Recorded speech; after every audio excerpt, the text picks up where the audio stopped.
सद्गुरु महाराज की जय। श्री गणेशाय नमः। हा श्री भवानी शंकराय नमः। इंद्रजित युद्ध निघाला आवेशी, आषाढ दुनिया निवसी श्रीरामे निरसी देसी अति उल्लासे हनुमंत असं असणारा गुरुवर्य दत्तगिरी बाबाच्या चरणी नतमस्तक होऊन आपल्या समोर जी काय माझी वेळी वाकडी बोबड्या भाषेमध्ये सेवा होईल त्याचा आपण स्वीकार करावा त्याच्या बाळगतो. अशा प्रकारचं चाललेले महाराज इंद्रजीचे युद्धाला निघालेला आहे आणि इंद्रजीचे युद्धाला उठल्यानंतर हे सगळं झाल्यानंतर हे विचार करू लागले की हनुमंत एवढा शक्तिशाली आहे कसा. बघू म्हणजे पुढं काय म्हणतात. जगदळशी अति उन्नत सेने कोणिया सलिद हनुमंताशी अति उल्लास श्रीराम गोविंद तुष्ट एवढं तर यायला लागलेले महाराज. इंद्रजित संघ किती लोक असतील आपल्यासारखे 2-4 नाहीये महाराज. असंख्य लोकांचा सैन्याचा साठा सोबत आहे आणि तिकडे महाराज गाड गाड गाड गाड यायला लागलेला आहे. मारुतीराय बघायला लागलेले मी एकलाच आहे किती जणी आले म्हणजे ते त्यांना एक आनंद वाटला की एवढे सगळं आता काही बघायचं नाही म्हणलं. हा टोकला कसं महाराज. राक्षस मारावया अति अद्भुत अनुपाडा पाहे सुमूर्त इंद्रजित गांजोनियात गणात करी हो. अगोदरच मारुतीरायांच्या मनामध्ये विचार होता की हे राक्षसाला मारायचा उल्हास होता महाराज. मारुतीरायाला आनंद वाटत होता की हे लोक माझ्या चावडीत कवा येतील आणि मी ह्याला चावडीत कवा बसवील मरणाच्या. अशा प्रकारची भावना मारुतीरायाची होती आणि इंद्रजित येऊ लागला. माझे पूर्वावया मनोरथ आजी कुशला श्री रघुनाथ इंद्रजिताला सैन्य समेत हनुमान नाचत आनंदे. आज खरोखर धन्य आधी दिन संत दर्शनाचा अनंत जन्मीचा अक्षीन गेला. आज माझ्यावर रामप्रभू खरोखर कृपा केली म्हणावं लागेल की मी मनात जे ठरवलं तेच माझ्या समोर असं असणार घडायला लागलेले एवढा उल्हास मारुती यायला आलेला आहे. हा तुझे नाच दे पैरणी मारुण्या विरसवनी तुझे चांदा चोंडायनी बुधा देव हे धनी मासाची. आता मात्र मारुतीरायाने शेपूट उभा केले हो आणि शेपूट उभा करून मारुतीराया नाचू लागले. शेपूट नाचू लागले. हो आज तुम्हाला माझं आमंत्रण मिळणार आहे. या सगळ्या राक्षसाचा मी असं असणारा नायनाट करणार आहे आणि तुम्हाला जेवायला देणार आहे आणि भूतावळे खरोखर भूत होतील असं वाटू लागलं. म्हणजे आखया कुमाराची मोहिनी प्रथम केली ज्ञाननामनी ते धोऱ्या विराच्या सर्वनी मारे रणांगणी रमारे. नारळ फोडणं म्हणले आखियाच्या नावानं. आखियाला मारलं आणि युद्धाचा श्री गणेशाय त्याला मारलं नाही. आता एका एकाला येऊया म्हणजे हा एका एकाची वाट लावल्याची भावनी केल्याशिवाय मी राहत नाही. अशा प्रकारचं मारुतीरायाची भावना उज्ज्वलित होऊ लागली. हनुमान पुछे करे एकांत जो जो आला रणांत करतो ज्ञान जावे नगरा आत करावा घात अवघात. मारुतीरायाने आपल्या शेपटीशी कान गोष्ट केली. महाराज महाराज तुम्हाला बोलता येते का. मारुतीराय शेपटीला बोलू लागले. आपण आपल्या घरच्या माणसाला बोलायला गेले तर कानटाळ्या बसलेले का नाही. पण मारुतीरायाची शेपटी एवढी बलवान होती महाराज. शेपटी संग कान गोष्टी केल्या. काय म्हणले शेपटी माते आता समोरून राक्षस येते आणि आपल्याला एका एकाची काय करायची खाटोळी करायची माघार घ्यायची नाही अशी आज्ञा महाराज शेपटीला दिलेली आहे. जो जो येईल शरणा त्याशी यावे न जावे मरण त्याचे नावे दादुल पण हे राम रणारे. आणि एक काम करायचं बरं का म्हणले बाई काय करायचं ज्यांनी हातानं आला त्याला तटाला लावायचं आणि ज्यांनी हात जोडून आला त्याला काकाला घेऊन घरला जायचं असं तो चारांगा त्याला मारायचं नसतं बरं का म्हणले अशी त्या शेपटीला विनंती केलेली आहे हनुमंताची गोड गोष्टी उचे करून या सैन्य सगटी राक्षस पोटी मारिने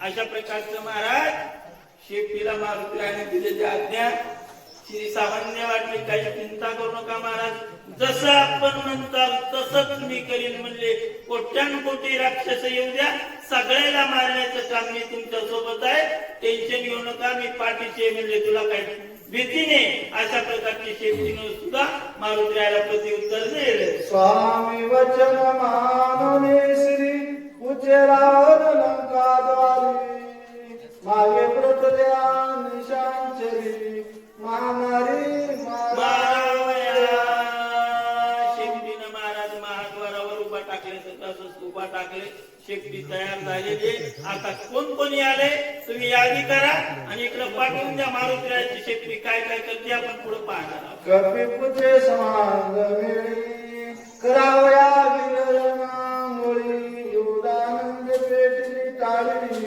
आतुबळे आता युद्धाला सुरुवात होणार आहे गर्जना झाली महाराज टाळी केली म्हणजे काय झालं इकडे अशा असणाऱ्या ढेरे काय मग पहिले नगारे वाजायचे नगारे असे वाजले ढाम ढाम ढाम चला रे म्हणजे काय पंक्तीला नाही महाराज युद्धाला जात होतो कोण कोण निघल बरं युद्धाला म्हणल्यानंतर परंतु त्या काळात त्या राजा बोले दल आले स्वामी कार्याशी कसं राहावं लागतंय तिथं तत्पर राहावं लागतंय बरं का इकडे मारुतीरायाची शेपटी आपल्या स्वामीच्या कार्याला तत्पर तर तिकडे राक्षस तत्पर होते पण राक्षसाच्या तत्परतामध्ये आणि शेपटीच्या तत्परतेमधला फरक सांगता का दोघांमध्ये फरक होता मग एकाला आनंदानं तत्परता होती तर एकाला कशाने धाकानं तत्परता होती करावंच लागतंय नाही केलं तरी बी माग आडण पुढे वीर म्हणून त्या राक्षसाचा तवा येऊ लागला ऐकुनी कपिपुचे संवाद वानरा वारविला आलाद ऐकावया हनुमंत युद्ध अति सावध स्वानंदे अशा प्रकारचा राक्षस निघालेले महाराज मारुतीराया इकडे युद्धाला तयार झालेले आणि असं गोड वर्णन नाही श्रोते हो त्याच्यामध्ये थोडी कविवर्याने थोडी टाकून दिली शेवटी बरं का श्रोते हो तुम्ही आता युद्धाचं वर्णन ऐकायला तयार राहा कानामध्ये बोळे घालून का डोळे झाकून का नाही महाराज एक व्हायचंय एक टकपणे राहायचंय प्रत्येक शब्द प्रमाणे आपल्या कानामध्ये काय झाला पाहिजे प्रफुल्लित झाला पाहिजे आणि उद्या आपल्याला घरी जरी गेलं तर राम रावणाचं युद्ध आणि मारुतीने केलेलं युद्ध याची असणारी अशी चित्र दिसली पाहिजे एवढं मन मुक्त जाऊन ऐकावं असं कविवर्य म्हणण्यात आलं आपण धरले लक्ष्मणाचे चरण इंद्रजित हनुमंताचे रण सांगा संपूर्ण वाचवे आणि मग चाललेलं आहे हनुमंताचं युद्ध कसं झालं एक गोष्ट सांगू काका म्हणजे कसं झालं काय झालं कुठं झालं कोणाला मारलं कोणी मारलं कसं मारलं का मारलं इथे भूत माहिती द्यावं लागते बरं का नाही तर काही नाही म्हणलं तिकडे विमान कोसळलं फलाना गेला असं नाही का गेला विमान का कोसळलं ते सकाळी सकाळीच कसं कोसळलं आणि पटडीहून कसं हे सगळं इतकं भूत सांगावं लागतं त्याला काय म्हणतात माहितीये का रिपोर्ट तशा पद्धतीने युद्ध सांगावं लागतं घातले श्रीरामाचे आन वानरवीर सावधान अशा प्रकारचं सगळ्यांना सांगितलं रामप्रभूच्या इच्छेप्रमाणे किंवा ध्यान घेऊन सगळेजण ऐकायला तृप्त झाले आपल्यापैकी किती जणांना झोप गेली किती जणांनी काय ऐकायचा विचार केला तर प्रत्येकाचे कान असे झाले पाहिजे महाराज होतात की नाही आतुरता असली की कान वर होतात तसे सगळ्या वानराचे कान वर झाले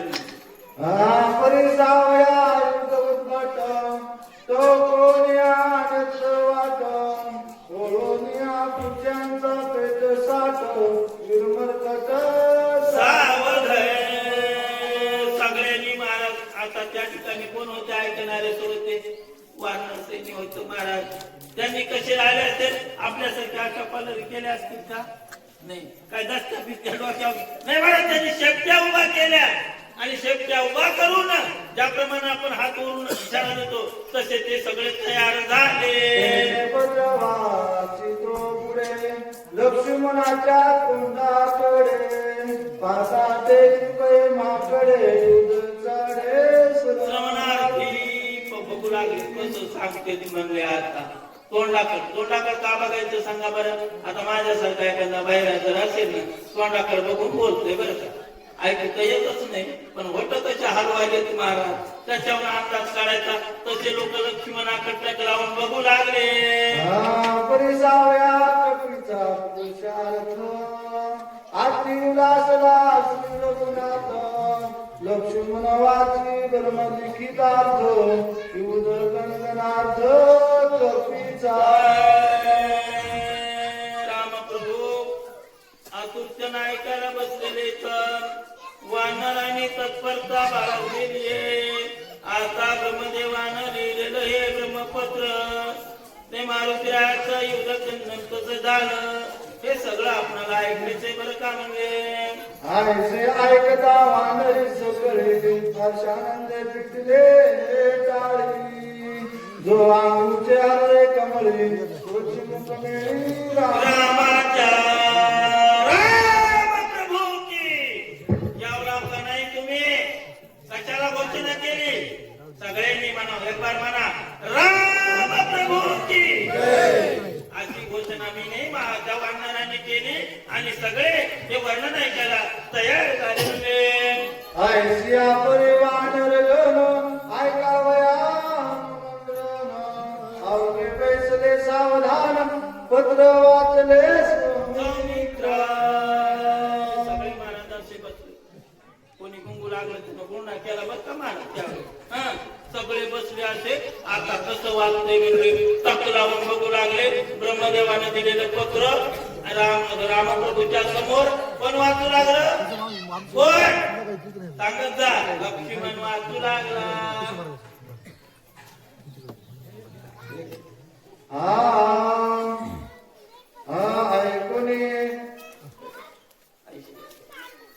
ऐकून ऐसिया परिवानर गण ऐकावया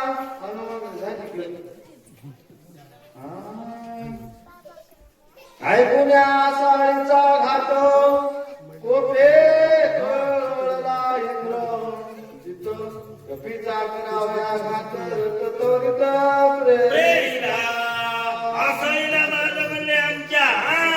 मी काय कमी आहे का?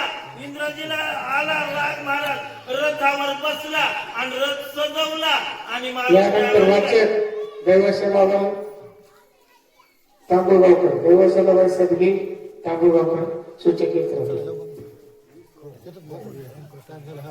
असणार गुरुवर्या सोबत मला थोड्या का होईना सेवा करायला भेटली. माझं परम भाग्य म्हणावं लागेल. बाबा बाबा थांबा बाबा इकडे या. येऊ का मग महाराज उद्या बस चला येऊ का मग त्याचे नारळ देऊ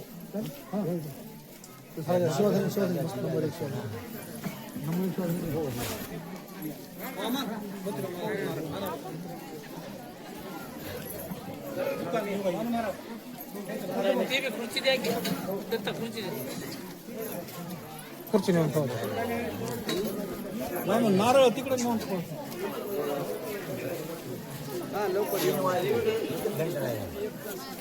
पाणी आहे ना तिथं पाणी नसेल ओतून